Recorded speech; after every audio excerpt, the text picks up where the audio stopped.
The next question was from Pat. So she's been doing pouring, and as you know, I'm big into pouring. If you look on my channel, you'll find an entire playlist on pouring with acrylics, and that is making use of pouring medium to do different kinds of layering and puddling effects. For instance, this painting that I have here, I'm using pouring medium as a glossy, multi-layered application so that the marks I paint are raised above the surface and floating on top. But you can do it sort of like, this is my sample painting where I try stuff out. These are little puddles. And actually all of these have pouring medium mixed with other things. This whole background is just the pouring medium, but you can do these little puddles. So, and then here's another fun thing. So here's a palette where I've done some of these pouring medium with acrylic in it. And I call them little cookies. So you can pour them on the medium mixed with the paint on a palette like this and peel it off when it's dry, and then you can collage it onto things.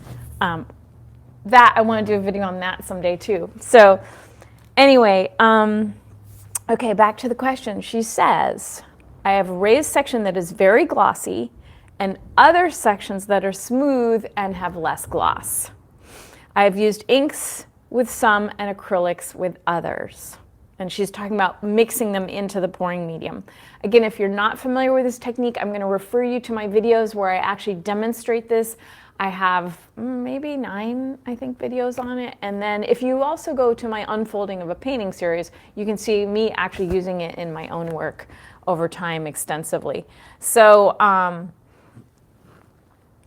she says, I love the puddles of raised gloss sections, but cannot seem to get them again. Actually, one turned into a perfect circle in the middle of my 36 by 36. I'm guessing that's a 36 by 36 inch panel or canvas. I cannot seem to reproduce the shine. Any ideas?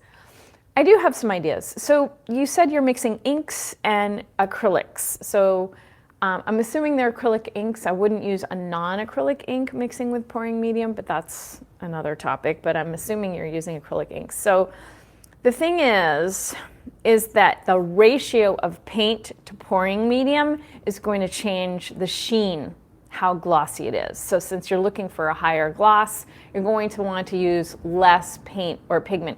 And in general, you get more bang for your buck with fluid acrylics or soft body, depending on the brand name.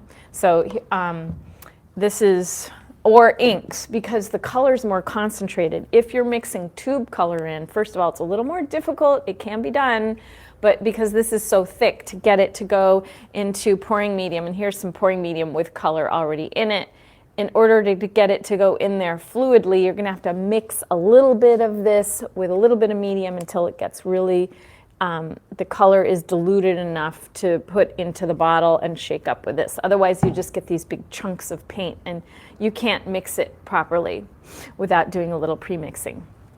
Anyway, plus you'll need more of this because of the formulation of the paint.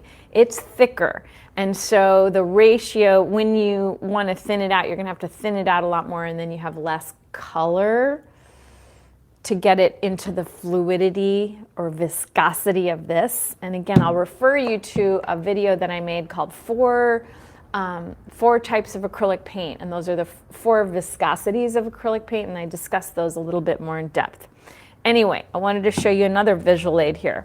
So there's something that's happening also, not only the viscosity, so whether you're using the ink, soft body, or heavy body that can affect the sheen of the pouring medium, but it's the colors themselves. So I have this board of some newer colors here, and I want you to take a look here at the sheen. So you see how these colors are very glossy, but this particular color here, this Perol orange, has less gloss to it, and that's a characteristic of the pigment itself. So some pigments, I've noticed ultramarine blue tends to be very matte, and some are more glossy when they're mixed with the acrylic polymer emulsion. I'm not going to go too into detail about why that is, but just keep that in mind, is that the colors themselves have a sheen. One thing you could do, again, I would try and use the inks because you'll need less color and it will not affect the glossiness of the pouring medium. Anyway, I hope that helps.